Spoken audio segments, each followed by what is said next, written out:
നമസ്കാരം, പുതിയൊരു ക്ലാസ്സിലേക്ക് ഏവർക്കും സ്വാഗതം. ഇന്നത്തെ ക്ലാസ്സിൽ നമ്മൾ കാണാൻ പോകുന്നത് +2 ഇക്കണോമിക്സ് സേ പരീക്ഷ എഴുതാൻ പോകുന്ന വിദ്യാർത്ഥികൾക്ക് വേണ്ടി ഇക്കണോമിക്സിൽ നിന്ന് വളരെ ഇമ്പോർട്ടൻ്റ് ആയിട്ടുള്ള ചോദ്യങ്ങളാണ് ഉൾപ്പെടുത്തിയിരിക്കുന്നത്.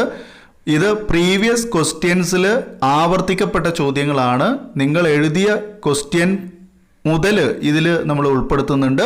അപ്പോൾ എല്ലാവരും വീഡിയോ മുഴുവനായിട്ടും കാണുകയും വീഡിയോയിൽ പറയുന്ന ചോദ്യങ്ങൾ കൃത്യമായിട്ട് അതാത് ചാപ്റ്ററിൽ നിങ്ങൾ നോട്ട് ചെയ്ത് വെച്ച് അത് കൃത്യമായിട്ട് പഠിക്കുക. പലർക്കും സംശയം ഉണ്ടാകും, ഈ പറയുന്ന ചോദ്യങ്ങൾ മാത്രമാണോ വരിക എന്നുള്ളത്. അങ്ങനെയല്ല, പക്ഷേ ഈ പറയുന്ന ചോദ്യങ്ങൾ എല്ലാം നമ്മുടെ ചോദ്യപേപ്പറിൽ ഉണ്ടാകും. നമ്മൾ ഉൾപ്പെടുത്തുന്നത് 8 mark, 5 mark, 4 mark, 3 mark, 2 mark പോലുള്ള ചോദ്യങ്ങളാണ്. ഓക്കെ, അപ്പോൾ ക്വസ്റ്റ്യൻ പേപ്പർ നമ്മൾ വർക്കൗട്ട് ചെയ്യുകയാണെന്ന് പറയണ്ടായി. ഇത് നിങ്ങൾ എഴുതിയ ക്വസ്റ്റ്യൻ പേപ്പർ തന്നെയാണ്. Second year higher secondary examination March 2024 അതായത് നിങ്ങൾ എഴുതിയ ക്വസ്റ്റ്യൻ പേപ്പറിലെ എസ്സേ ചോദ്യങ്ങളാണ് ആദ്യം പറയാൻ പോകുന്നത്. അപ്പോൾ നിങ്ങൾ ചോദിക്കും, ഇതൊക്കെ ഞങ്ങൾ മുമ്പ് എഴുതിയതാണല്ലോ, വീണ്ടും റിപ്പീറ്റ് ചെയ്ത് വരുമോ എന്നുള്ളത്. കഴിഞ്ഞ വർഷം 2023 പരീക്ഷ എഴുതിയ പരീക്ഷ എഴുതിയ കുട്ടികൾക്ക് അറിയുണ്ടാകും. അവരുടെ മാർച്ച് പരീക്ഷയുടെ ക്വസ്റ്റ്യൻ പേപ്പർ അതേപടി അങ്ങോട്ട് പകർത്തി ആണ് ആ ചോദ്യം വന്നിരുന്നത്. അപ്പോൾ അതുപോലെ തന്നെ വീണ്ടും ആവർത്തിക്കുമോ എന്ന് ചോദിച്ചാൽ പെട്ടെന്നുള്ള പരീക്ഷ ആണ് പരീക്ഷ. അതുകൊണ്ട് തന്നെ ഒരുപാട് ആലോചിച്ചിരുന്ന് ചോദ്യങ്ങൾ തയ്യാറാക്കുന്ന ഒരു സമീപനം വളരെ കുറവായിരിക്കും. അപ്പോൾ എന്തുകൊണ്ടും നിങ്ങളെല്ലാവരും ശ്രദ്ധിക്കുക, താല്പര്യപ്രകാരം പഠിക്കുക. ഓക്കെ, ഞാൻ പറഞ്ഞിട്ട് അത് തന്നെ വിശ്വസിച്ച് നിങ്ങൾക്ക് ഒരു വിശ്വാസം വരുന്നില്ലെങ്കിൽ നിങ്ങൾക്ക് മറ്റെന്തെങ്കിലും മാർഗങ്ങൾ തേടാവുന്നതാണ്. പക്ഷേ ഞാൻ 100% ഗ്യാരണ്ടി ആയിട്ട് പറയുകയാണ്, വളരെ ആത്മാർത്ഥതയോട് കൂടിയിട്ടാണ് നമ്മൾ ഈ കാര്യങ്ങൾ ചെയ്യുന്നത്. എങ്ങനെയെങ്കിലും നിങ്ങൾക്ക് ഒരു വീഡിയോ തന്ന് നിങ്ങളെ പറ്റിക്കണം എന്നല്ല ആഗ്രഹിക്കുന്നത്. അപ്പോൾ നമ്മളും പ്രാർത്ഥിക്കുന്നത് ഈ വക ചോദ്യങ്ങളൊക്കെ തന്നെ വരണം എന്ന് തന്നെയാണ്. അപ്പോൾ നമുക്ക് നോക്കാം. അതിൽ ഒന്നാമത്തെ എസ്സേ ചോദ്യം പറയുന്നത് write any 3 properties of indifference curve എന്നുള്ളതാണ്. 2 ഓപ്ഷൻസ് ഉണ്ട്, അതായത് എ, ബി എന്നീ ചോദ്യങ്ങളാണ് അതിലുള്ളത്. 31ാമത്തെ ചോദ്യമായിട്ട് വന്നിരിക്കുന്നത് write any 3 properties of indifference curve. അതിൽ ബി ചോദ്യം explain the optimal choice of the consumer with the help of a diagram എന്നുള്ളതാണ്. ഓക്കെ, അപ്പോൾ ഈ ചോദ്യം വന്നിരിക്കുന്നത് മൈക്രോ എക്കണോമിക്സിൻ്റെ 2ാമത്തെ ചാപ്റ്റർ ആയിട്ടുള്ള theory of the consumer behaviour അല്ലെങ്കിൽ ഉപഭോക്തൃ പെരുമാറ്റ സിദ്ധാന്തം എന്ന് പറയുന്ന ചാപ്റ്ററിലാണ്. ആ ചാപ്റ്ററിൻ്റെ ചോദ്യം ഞാൻ ഒന്നുകൂടെ പറയാം. Write any 3 properties of indifference curve. നിസ്സംഗതാ വക്രങ്ങളുടെ ഏതെങ്കിലും 3 പ്രത്യേകതകൾ എഴുതുക എന്നാണ്. നിസ്സംഗതാ വക്രങ്ങളുടെ ഏതെങ്കിലും 3 പ്രത്യേകതകൾ എഴുതുക എന്നാണ്. അതിൽ ബി ചോദ്യം വരുന്നത് explain the optimal choice of the consumer with the help of a diagram എന്നാണ്. ഒരു ചിത്രത്തിൻ്റെ സഹായത്താൽ ഉപഭോക്താവിൻ്റെ അനുകൂലതമ തെരഞ്ഞെടുപ്പ് വിശദീകരിക്കുക എന്ന് പറയുന്നുണ്ട്. Okay, optimal choice of consumer എന്ന് പറഞ്ഞാൽ കൺസ്യൂമേഴ്സ് ഇക്വിലിബ്രിയം എന്ന് പറയുന്ന ഒരു പോയിന്റ് തന്നെയാണ്. നമുക്ക് ടെക്സ്റ്റ് ബുക്കിൽ അങ്ങനെയാണ് കൊടുത്തിരിക്കുക, കൺസ്യൂമേഴ്സ് ഇക്വിലിബ്രിയം. പക്ഷേ അതിൻ്റെ ഉള്ളോട്ട് പോയി കഴിഞ്ഞാൽ നമുക്കവിടെ കാണാൻ സാധിക്കും optimal choice of A consumer അല്ലെങ്കിൽ ഉപഭോക്താവിൻ്റെ അനുകൂലതമ തെരഞ്ഞെടുപ്പ് എന്ന് കാണാം. അപ്പോൾ ഇത് വളരെ ഇമ്പോർട്ടൻ്റ് ആണ് ഈ ചോദ്യം. ഇതിനി എസ്സേ ചോദിച്ചില്ലെങ്കിൽ 4 മാർക്കിനോ 5 മാർക്കിനോ എന്തായാലും വരുന്ന ഒരു ചോദ്യം തന്നെയാണ്. രണ്ടാമത്തെ, അതായത് ക്വസ്റ്റ്യൻ പേപ്പറിൽ 32ാമത്തെ എസ്സേ ചോദ്യമാണ് വായിക്കുന്നത്. അതിൽ എ ക്വസ്റ്റ്യൻ പറയുന്നു what is GDP, differentiate between nominal and real GDP. What is GDP, differentiate between nominal and real GDP. ഇത് നമ്മൾ ഈ ഒരു ക്വസ്റ്റ്യൻ നമ്മൾ പ്രതീക്ഷിക്കാതെ വന്നൊരു ക്വസ്റ്റ്യൻ ആണ്. നമ്മളെല്ലാവരും വളരെ ഇമ്പോർട്ടൻ്റ് പറഞ്ഞിരുന്നത് ദേശീയ വരുമാനം കണക്കാക്കുന്ന രീതികൾ എന്ന ചോദ്യമായിരുന്നു. National income accounting calculation or methods and measurement of national income calculation എന്ന് പറയുന്ന ആ ചോദ്യമാണ് നമ്മളെല്ലാവരും പ്രതീക്ഷിച്ചിരുന്നത്. അതിനനുസരിച്ചാണ് പഠനം നടത്തിയിട്ടുണ്ടാവുക. പക്ഷേ ഈ ചോദ്യം നമ്മൾ പറയാത്തതൊന്നുമല്ലായിരുന്നു. പക്ഷേ ഇത് വന്നത് എസ്സേ ആയിട്ടാണെന്നുള്ളതാണ്. നമ്മളിതൊരു 4 മാർക്കിനൊക്കെ വരാവുന്ന ചോദ്യം എന്ന രീതിയിലേ പറഞ്ഞിട്ടുണ്ടായിരുന്നുള്ളൂ. എന്തായാലും വന്നു. പക്ഷേ നമുക്കത് പരീക്ഷയ്ക്ക് വളരെ സിമ്പിളായിട്ട് എഴുതാൻ പറ്റും. പലരും ഇത് പഠിക്കാതെ പോയതുണ്ടായിരിക്കാം. നമ്മൾ നേരത്തെ പറഞ്ഞ ചോദ്യം പ്രതീക്ഷിച്ചിട്ട്. അപ്പോൾ ആ ചോദ്യവും നിങ്ങൾ അവിടെ പഠിക്കണം. അതായത് ഇത് മാക്രോ ഇക്കണോമിക്സിൻ്റെ രണ്ടാമത്തെ ചാപ്റ്ററിലെ നാഷണൽ ഇൻകം അക്കൗണ്ടിങ് എന്ന് പറയുന്ന ചാപ്റ്ററിൽ നിന്നുള്ളതാണ്. What is GDP? Differentiate between nominal and real GDP. അതായത് എന്താണ് GDP? നാമമാത്ര GDPയും യഥാർത്ഥ GDPയും തമ്മിലുള്ള വ്യത്യാസം എന്താണ്? നാമമാത്ര GDPയും യഥാർത്ഥ GDPയും തമ്മിലുള്ള വ്യത്യാസം എന്താണ്? അപ്പോൾ അതിൽ ബി ക്വസ്റ്റ്യൻ പറയുന്നത്, can the GDP of a country be taken as an index of the welfare of the people of that country? Explain എന്നാണ്. Can the GDP of the country be taken as a index of the welfare of the people of that country? Explain. അതായത് ഒരു രാജ്യത്തെ GDPയെ ആ രാജ്യത്തെ ജനങ്ങളുടെ ക്ഷേമ സൂചികയായി കണക്കാക്കാമോ? വിശദമാക്കുക എന്നാണ്.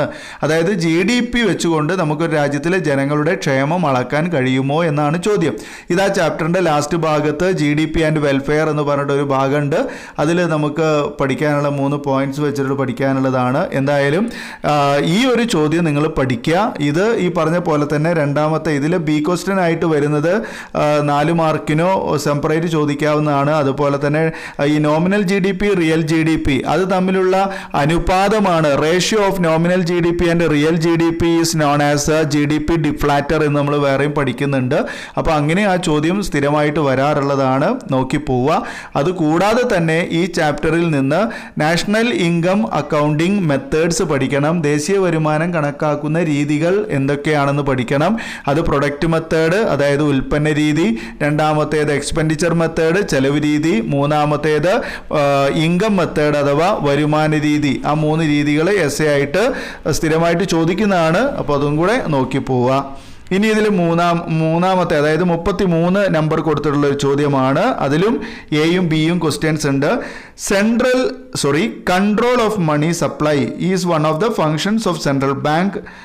Mention other functions എന്നാണ് ചോദ്യം. അതായത് കൺട്രോൾ ഓഫ് മണി സപ്ലൈ എന്ന് വെച്ചാൽ പണത്തിൻ്റെ പ്രദാനം നിയന്ത്രിക്കുക അല്ലേ, is one of the functions of central bank. ഇത് കേന്ദ്ര ബാങ്കിൻ്റെ ചുമതലകളിൽ ഒന്നാണ്. മെൻഷൻ ദ അതർ ഫങ്ഷൻസ്, അതായത് മറ്റു ചുമതലകൾ വിശദമാക്കുക എന്നാണ്. മറ്റു ചുമതലകൾ എഴുതുക. ക്ലിയർ ആവുണ്ടോ? അതായത് ഫങ്ഷൻസ് ഓഫ് സെൻട്രൽ ബാങ്ക് എന്താണെന്ന് നമുക്കറിയാം. അതാണ് ഇവിടെ ചോദിച്ചിരിക്കുന്നത്. ഇത് മാക്രോ എക്കണോമിക്സിൻ്റെ 3ാമത്തെ ചാപ്റ്ററാണ്. മണി ആൻഡ് ബാങ്കിങ് എന്ന് പറയുന്ന 3ാമത്തെ ചാപ്റ്റർ. അതിൽ നിന്ന് ചോദിച്ചതാണ്.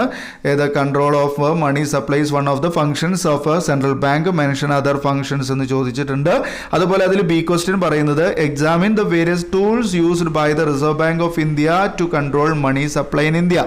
അതായത് ഇന്ത്യയിൽ, അതായത് ഭാരതീയ റിസർവ് ബാങ്ക് ഇന്ത്യയിലെ പണത്തിൻ്റെ പ്രദാനം നിയന്ത്രിക്കുന്നതിനായി ഉപയോഗിക്കുന്ന വിവിധ നയ ഉപാധികൾ പരിശോധിക്കുക എന്നുള്ളതാണ്. ഓക്കെ, ഇതും നമുക്ക് ഇത് ചാപ്റ്ററിൻ്റെ അവസാന ഭാഗത്ത് കാണാൻ സാധിക്കും. Bank rate, open market operation, അതുപോലെ തന്നെ റിസർവ് റേഷ്യോ, അങ്ങനെയൊക്കെ പറഞ്ഞിട്ടുള്ള ഭാഗങ്ങളുണ്ടല്ലോ. ഇതാണ് ആൻസറായിട്ട് അവിടെ കൊടുക്കേണ്ടത്. അതിനെ എക്സ്പ്ലെയിൻ ചെയ്യുകയാണ് വേണ്ടത്. ഓക്കെ, അപ്പോൾ ഈ ഒരു ക്വസ്റ്റ്യൻ പേപ്പർ 2024 പബ്ലിക്കിൽ വന്ന ക്വസ്റ്റ്യൻ പേപ്പറാണ് ഇപ്പോൾ നമ്മൾ ഡിസ്കസ് ചെയ്തത്. അതിൻ്റെ എസ്സേ ചോദ്യങ്ങളാണ്. ഇനി നിങ്ങളുടെ മോഡൽ 2024 നിങ്ങൾ എഴുതിയ മോഡൽ ക്വസ്റ്റ്യൻ പേപ്പറിൽ വന്ന എസ്സേ ചോദ്യങ്ങളൊന്ന് നോക്കാം. അതും നമുക്ക് വളരെ ഇമ്പോർട്ടൻ്റ് തന്നെയാണ്. നമ്മുടെ ഈ എന്താ പറയുക മോഡലായിട്ട് വന്നത്.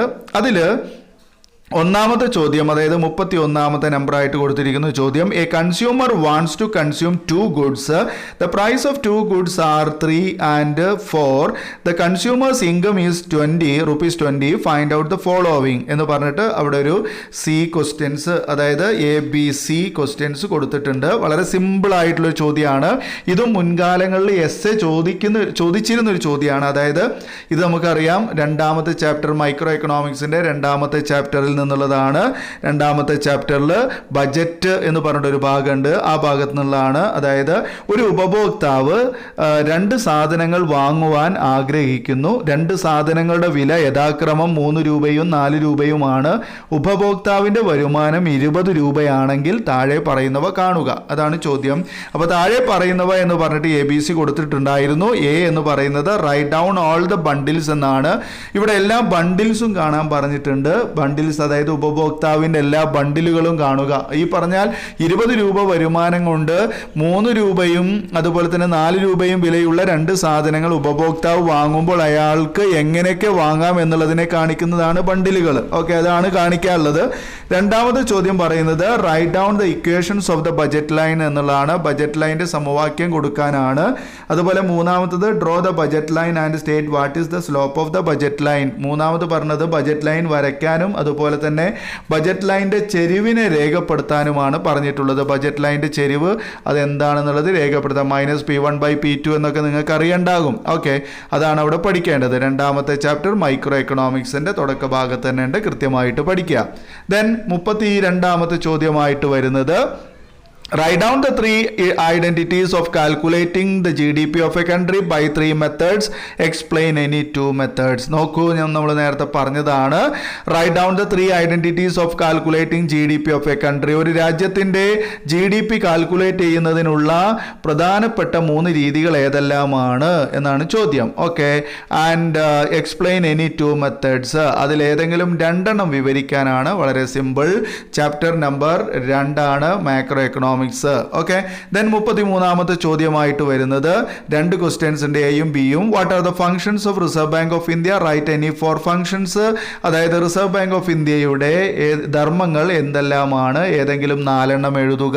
നേരത്തെ ഇതേ ചോദ്യം നമ്മുടെ പബ്ലിക്കിന് ആവർത്തിച്ചു വന്നു. What are the functions of Reserve Bank of India? What are the write any 4 functions. Okay, Reserve Bank of ഇന്ത്യയുടെ ധർമ്മങ്ങൾ എന്തെല്ലാമാണെന്നാണ് ഏതെങ്കിലും 4 എഴുതാൻ പറഞ്ഞിട്ടുണ്ട്. അതിൽ ബി ക്വസ്റ്റ്യൻ പറയുന്നത് using monetary policy Reserve Bank of India controls money supply. How? Write any 4. എന്താ പറഞ്ഞത്? മോണിറ്ററി പോളിസി അല്ലെങ്കിൽ പണനയം ഉപയോഗിച്ച് റിസർവ് ബാങ്ക് ഓഫ് ഇന്ത്യ രാജ്യത്തെ പണത്തെ നിയന്ത്രിക്കുന്നത് എങ്ങനെയാണ്? ഏതെങ്കിലും 4 എഴുതാനാണ് പറഞ്ഞിരിക്കുന്നത്. ഓക്കെ, അപ്പോൾ ഇതും നമുക്ക് പ്രതീക്ഷിക്കാവുന്ന വളരെ ഇമ്പോർട്ടൻ്റ് ആയിട്ട് പഠിക്കേണ്ട ചോദ്യങ്ങൾ തന്നെയാണ്, എസ്എ ചോദ്യങ്ങൾ തന്നെയാണ്. ഇനി 2ാം വർഷത്തിലെ അതായത് 2023 സേ പരീക്ഷയ്ക്ക്, സേ ഓർ ഇംപ്രൂവ്മെന്റ് പരീക്ഷയ്ക്ക്, കഴിഞ്ഞ വർഷം സേ ഓർ ഇംപ്രൂവ്മെന്റ് പരീക്ഷയ്ക്ക് വന്ന എസ്എ ചോദ്യങ്ങൾ പറഞ്ഞു തരാം. അതിൽ 31ാമത്തെ ചോദ്യമായിട്ട് പറയുന്നത് explain any 2 methods for calculating national income. കണ്ടോ, ഇത് അവിടെ വന്ന ചോദ്യമായിരുന്നു. Explain any 2 methods for calculating national income. ദേശീയ വരുമാനം കണക്കാക്കുന്ന ഏതെങ്കിലും 2 രീതികളെക്കുറിച്ച് വിശദീകരിക്കുക എന്നാണ്. ദെൻ അത് നമുക്കറിയാം ചാപ്റ്റർ ഇപ്പോൾ ഏതാണെന്ന് ഞാൻ 2 ക്വസ്റ്റ്യൻ പേപ്പറിൽ പറഞ്ഞു, നിങ്ങൾക്ക് മനസ്സിലായിട്ടുണ്ടാകും. അതുപോലെ 32ാമത്തെ ചോദ്യം വരുന്നത് explain the monetary policy instruments of RBI. RBIയുടെ പണനയ ഉപാധികളെ കുറിച്ച് വിശദീകരിക്കുക എന്നാണ്. RBIയുടെ പണനയ ഉപാധികളെ കുറിച്ച് വിശദീകരിക്കുക. ഓക്കെ, ഇത് നമ്മൾ പറഞ്ഞു കഴിഞ്ഞതാണ്. ഇനി ഇതിലെ നമ്മൾ 3ാമത്തെ ചോദ്യം നോക്കാം. 3ാമത്തെ ചോദ്യം AB ചോദ്യമാണ്. അതിൽ on the basis of the following table calculate TFC, TVC, AVC, SAC and SMC. TFC, TVC, AVC, SAC and SMC calculate ചെയ്യാനാണ് പറഞ്ഞിരിക്കുന്നത്. നമുക്കറിയാം കോസ്റ്റ് എന്ന് പറയുന്ന പ്രൊഡക്ഷൻ ആൻഡ് കോസ്റ്റ് എന്ന് പറയുന്ന മൈക്രോ എക്കണോമിക്സിന്റെ 3ാമത്തെ ചാപ്റ്ററിൽ നിന്നുള്ള ചോദ്യമാണ്. അതിൽ ബി ക്വസ്റ്റ്യൻ പറയുന്നത് draw AVC and SAC and SMC ആണ്. AVC, SAC, SMC വരയ്ക്കാനും പറഞ്ഞിട്ടുണ്ട്.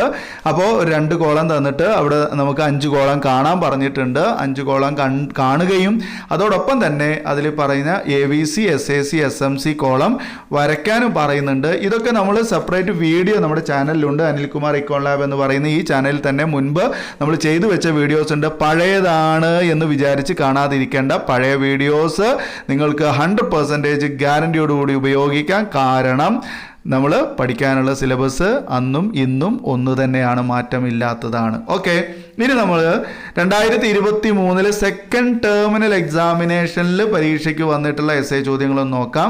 സെക്കൻഡ് ടെർമിനൽ എക്സാമിനേഷന് വന്ന ചോദ്യങ്ങളാണ്. സെക്കൻഡ് ടേം ആണ് കേട്ടോ, അതായത് നമ്മൾ ഡിസംബർ മാസത്തിൽ നടന്ന പരീക്ഷ. ഓക്കെ, സ്കൂളിൽ നടന്ന പരീക്ഷ. അതിലും ഒരു ചോദ്യം വരുന്നത് AB ചോദ്യങ്ങളുണ്ട്. List out the conditions needed for profit maximisation of a firm under perfect competition market. വളരെ ഇമ്പോർട്ടൻ്റ് ആയിട്ടുള്ള, നിങ്ങൾ ഇപ്പോൾ ഇനി സേ എഴുതാൻ പോകുന്ന പരീക്ഷയ്ക്ക് വളരെ ഇമ്പോർട്ടൻ്റ് ആയിട്ട് പ്രതീക്ഷിക്കാവുന്ന ഒരു ചോദ്യമാണ്. List out the conditions needed for profit maximisation of a firm under perfect competitive market. അതായത് പരിപൂർണ മത്സര കമ്പോളത്തിൽ ഒരു ഉൽപാദന യൂണിറ്റിന്റെ ലാഭം പരമാവധി എത്താൻ ആവശ്യമായ വ്യവസ്ഥകൾ ലിസ്റ്റ് ചെയ്യുക. അതിൽ ബി ക്വസ്റ്റ്യൻ പറയുന്നത് using diagram examine how profit of a firm is maximised under perfect competition. ഡയഗ്രങ്ങളുടെ സഹായത്തോടെ പരിപൂർണ മത്സര കമ്പോളത്തിൽ ഒരു ഉൽപാദന യൂണിറ്റിന്റെ ലാഭം പരമാവധി എത്തുന്നത് എങ്ങനെയെന്ന് പരിശോധിക്കുക. ഓക്കെ, ചോദ്യം ഇങ്ങനെ ഒന്നും വന്നാലും നിങ്ങൾ നെട്ടൊന്നും വേണ്ട. ഇത് മൈക്രോ എക്കണോമിക്സിന്റെ 4ാമത്തെ ചാപ്റ്റർ ആണ്.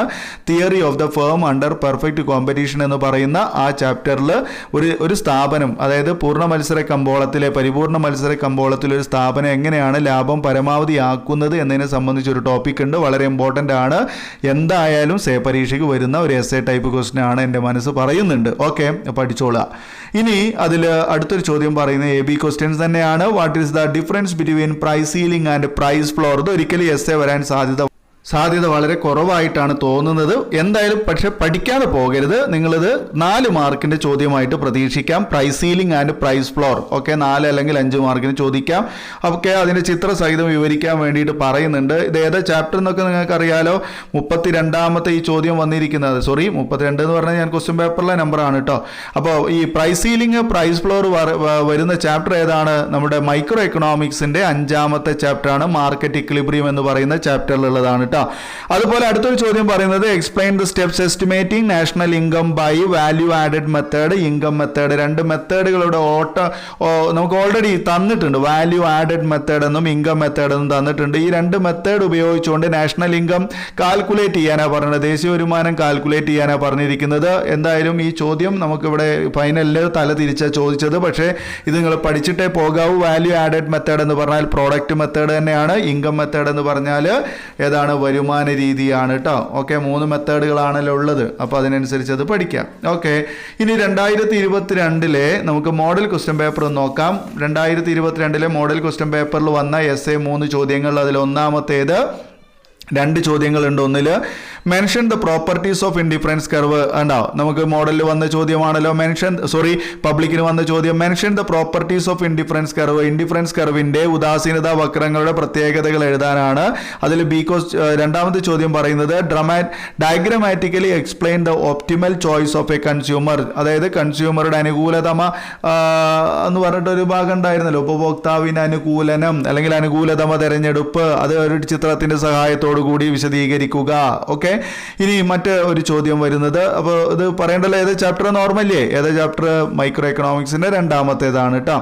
ഇനി മറ്റൊരു ചോദ്യം പറയുന്നത് with the help of a diagram analyse the profit maximisation conditions of a firm under perfect competition in short run. Okay, ഹ്രസ്വകാലയളവിലെ മാർക്കറ്റായുള്ള പരിപൂർണ മത്സര കമ്പോളത്തിൽ എങ്ങനെയാണ് ഒരു സ്ഥാപനം ലാഭം പരമാവധിയാക്കുന്നത്?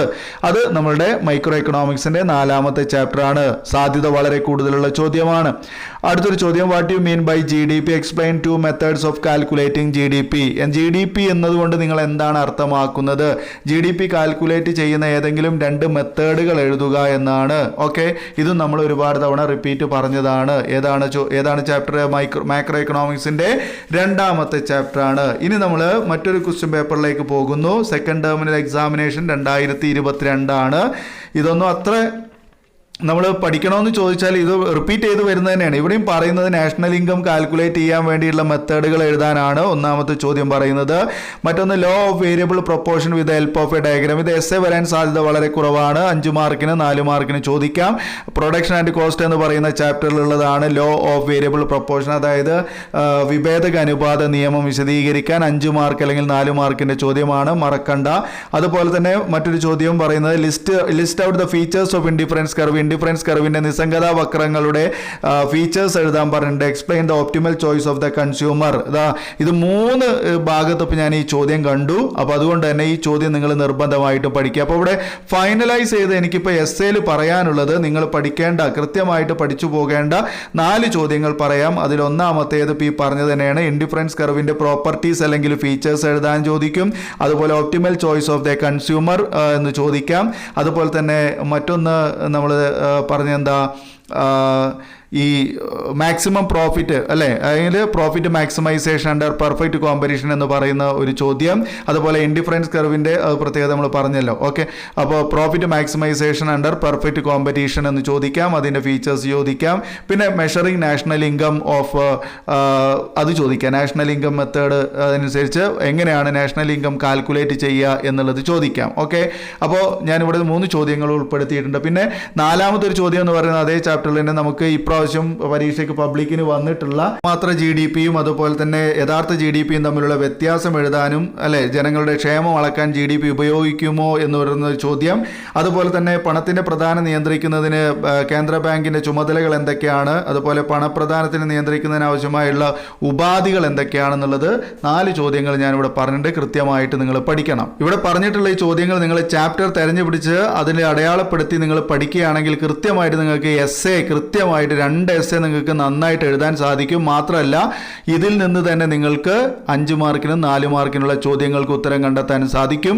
ഇനി അടുത്തൊരു വീഡിയോയിൽ നമ്മൾ കൃത്യമായിട്ട് 5 മാർക്കിനും 4 മാർക്കിനും 3 മാർക്കിനൊക്കെ ചോദിക്കുന്ന ചോദ്യങ്ങൾ ഏതൊക്കെയാണെന്നുള്ളത്, ആ ചാപ്റ്റേഴ്സ് ഏതൊക്കെയാണെന്നുള്ളത് കൃത്യമായിട്ട് പറയാം. അപ്പോൾ അടുത്ത വീഡിയോയിൽ കാണാം. ഈ വീഡിയോ നിങ്ങൾക്ക് ഉപകാരപ്പെടുകയാണെങ്കിൽ തീർച്ചയായും ലൈക്ക് ചെയ്യാനും ഷെയർ ചെയ്യാനും മറക്കരുത്. അപ്പോൾ വീഡിയോ കണ്ടിരുന്ന എല്ലാവർക്കും നന്ദി. Thanks for watching.